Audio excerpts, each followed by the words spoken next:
Excelsior news में आप सभी का स्वागत है। मैं हूं रितेश गुप्ता। दर्शकों, जिस पल का बेसब्री से हम सबको इंतज़ार था, फाइनली वो घड़ी आ गई है। जी हां, चुनावों की घोषणा यहां पर हो चुकी है। भाजपा और पीडीपी की कोलिशन गवर्नमेंट गिरने के बाद जो है लोग यहां पर पॉपुलर गवर्नमेंट का इंतज़ार कर रहे थे और फाइनली जो है अब डेट की बात करें तो डेट की घोषणा चुनाव आयोग द्वारा कर दी गई है। और ये आपको बता दें कि चुनाव जो हैं जल्द यहाँ पर होने जा रहे हैं। 18 सितंबर, 25 सितंबर और 1 अक्टूबर को जो है विधानसभा के जम्मू कश्मीर में चुनाव होने जा रहे हैं। 3 फेजेज़ में जो है ये चुनाव होंगे। आइए जाने की कोशिश करते हैं इन चुनावों को लेकर हमारे जम्मू वासी क्या कहना चाहते हैं। सर, आपसे बात करते हैं। आपका नाम? सर, मेरा नाम सागर शर्मा है। तो सागर जी, जिस तरह से चुनावी बिगुल यहाँ पर बज चुका है और यहाँ पर चुनाव होने जा रहे हैं, लोग बेसब्री से जो है चुनावों का इंतज़ार कर रहे थे, अपनी पॉपुलर गवर्नमेंट का इंतज़ार कर रहे थे, क्या कहना चाहते हैं? सर, इस स्टेप का हम वेलकम करते हैं और ये जो है ये आफ्टर ये बहुत मतलब कि देर के बाद ऐसा हुआ है। 10 साल के बाद जम्मू कश्मीर में वापस जो है ये विधानसभा चुनाव हो रहे हैं।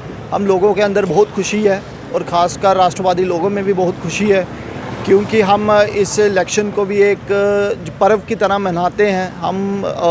हम 2014 के बाद जो है यहाँ पे कोई भी इलेक्टेड असेंबली नहीं थी, इलेक्टेड नुमाइंदा नहीं था और हम लोगों में ख़ासकर जो हम लाइक माइंडेड लोग हैं उनमें बहुत खुशी की लहर है कि हमारे इलेक्शंस होने जा रहे हैं जम्मू कश्मीर के अंदर और हम अपना नेता चुन सकेंगे, एमएलए चुन सकेंगे और जो मंत्री चुन सकेंगे, क्योंकि ब्यूरोक्रेसी जो है 10 साल से बहुत ज़्यादा हम लोगों पे हैवी हो चुकी थी, अपनी डिक्टेटरशिप कर रही थी। और हमारे अंदर बहुत खुशी की बात है, आज जम्मू कश्मीर के हर एक नागरिक के अंदर खुशी की बात है कि वो अपनी इलेक्टेड गवर्नमेंट जो है वो चुनने जा रहे हैं 10 साल के बाद। ये बहुत लंबा गैप हुआ और जो दुख इस बात का है हमें एक कि अगर हमारी स्टेट को स्टेटहुड मिल जाता तो वो बहुत अच्छी बात थी। लेकिन फिर भी हमारे लोगों की ये भी एक डिमांड रहेगी कि जब हमारी यहाँ पे इलेक्टेड गवर्नमेंट बन जाती है, सिटिंग गवर्नमेंट बन जाती है, हमारी पहली प्रायोरिटी ये रहेगी कि हमारे को स्टेटहुड का दर्जा मिले और रियासत का दर्जा बहाल हो। और हम फिर से एक बार इलेक्शन कमीशन और प्रधानमंत्री मोदी साहब का बहुत बहुत शुक्रिया करते हैं कि उन्होंने जम्मू कश्मीर में 10 साल के बाद दोबारा चुनाव की घोषणा की। धन्यवाद। इस समय पीडीपी से डिस्ट्रिक्ट प्रेसिडेंट अर्बन दिलीप बड़ू जी मेरे साथ हैं। आइए इन्हीं से जाने की कोशिश करते हैं। दिलीप जी, जिस तरह से चुनाव आयोग ने घोषणा कर दी है कि जम्मू कश्मीर में चुनाव होने जा रहे हैं, किस नज़रिए से देखते हैं? देखिए, पहले तो डेली एक्सेलशियर का बड़ा बड़ा शुक्रिया। बाकी चुनाव जो भी राजनीतिक पार्टियां होती हैं ये तो चुनाव के लिए बनी हुई है, चुनाव तो लड़ना है। मगर यहाँ तक इलेक्शन की बात है कि इलेक्शन लेट हो गए। यहाँ तक 10 साल हम लेट हैं। इसके लिए पहली बात तो बीजेपी ने माफ़ी मांगनी चाहिए और सुप्रीम कोर्ट का जो आदेश था उस पर इलेक्शन कमिश्नर को भी माफ़ी मांगनी चाहिए। ये तो उनका आदेश था, तो उनके आदेश को मानते हुए आज इलेक्शन कमिश्नर की नींद भी जागी हैं वो, तो हमारी इलेक्शन लॉन्च हुई है। फिर भी हम पूरे तरीके से पीडीपी की बात करें, पीडीपी पूरे तरीके से तैयार है। हम अपनी 90 की 90 सीटों पर लड़ेंगे। जम्मू में भी हमारे कैंडिडेट सारे तैयार हैं और अपना अपना काम कर रहे हैं। थोड़े दिन में हम आपको बताएंगे पीडीपी इस सरकार का हिस्सा होगी। पीडीपी के बिना जम्मू कश्मीर में सरकार नहीं बनेगी। इस समय भाजपा से फॉर्मर मेयर राजेंद्र शर्मा जी मेरे साथ हैं। आइए इनसे जाने की कोशिश करते हैं। मेयर साहब, जिस तरह से चुनाव आयोग ने जो है तिथि की घोषणा कर दी है, जल्दी जो है यहाँ पर चुनाव होने जा रहे हैं। 2014 के बाद जो है लोग बेसब्री से इंतज़ार कर रहे हैं कि यहाँ पर जो है चुनाव हो। भाजपा पीडीपी की कोलिशन गवर्नमेंट गिरने के बाद जो है अब फाइनली यहाँ पर नई गवर्नमेंट बनेगी, किस नज़रिए से देखते हैं? बहुत खुशी का मौका है कि 10 साल के बाद यहाँ चुनाव हो रहे हैं और लोगों ने अपना मन बनाया है कि इस बार वो पढ़े लिखे, जानकार, जात पात से ऊपर उठकर और जो लोग इलेक्शन में पैसे का प्रचलन नहीं करेंगे उनका समर्थन करेंगे।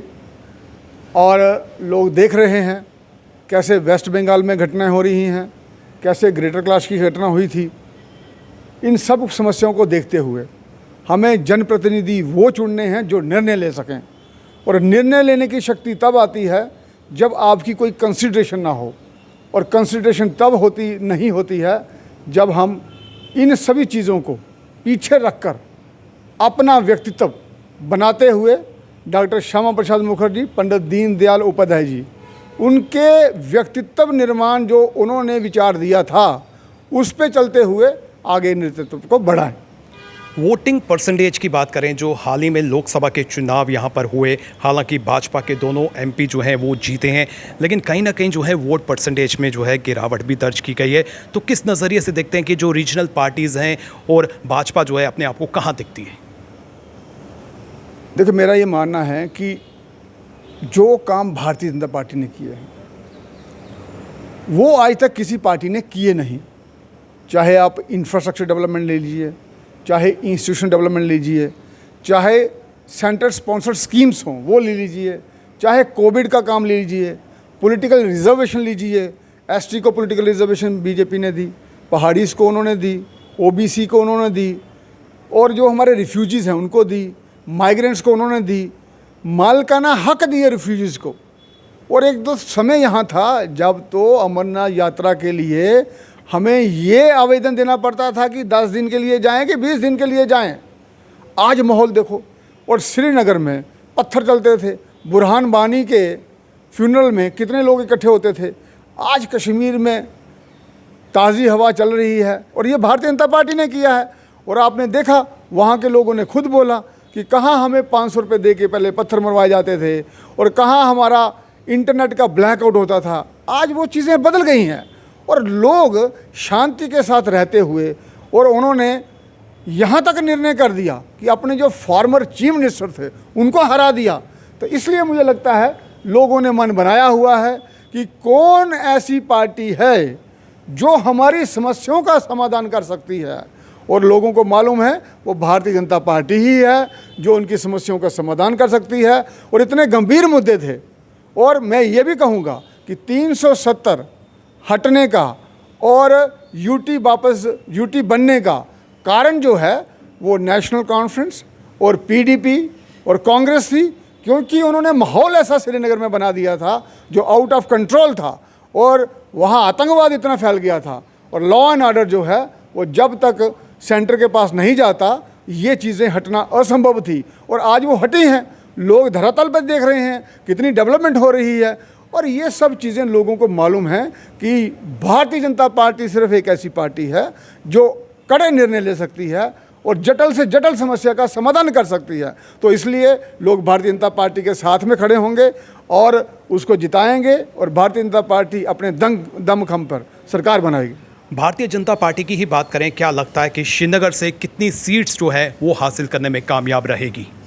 देखो, जनता ने तो वहाँ मन बनाया हुआ है। जैसे मैंने आपको कहा कि वहाँ से जो पूर्व चीफ मिनिस्टर हैं उनको भी हरा दिया, और ऐसे लोग भी आगे आगे जो जिनके बारे में लोग सोचते कम थे कि ये भी जीत सकते हैं।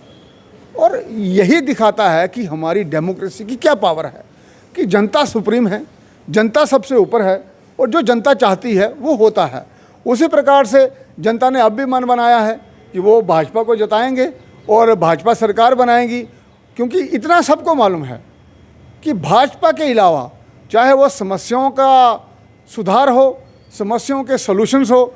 आपको मालूम है जब मैं मेयर था 535 लोगों को रेगुलाइज किया गया था, तो किसने किया? वो भाजपा ने किया, भाजपा की कॉरपोरेशन थी।